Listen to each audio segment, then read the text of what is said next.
ভগবান বাদে একমাত্র শিল্পীরাই কিন্তু পারে কোনো মূল্যহীন জিনিসকেও অমূল্য করে তুলতে।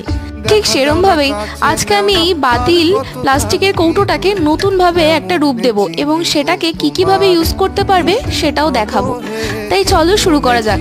ফার্স্টে আমি মাঝখানে কিছুটা শেডিং ক্রিয়েট করে নিয়েছি এবং তার উপরে আমি যে জিওমেট্রিক প্যাটার্নগুলোকে ড্র করছি সেগুলোকে বলে ওয়ার্লি পেন্টিং।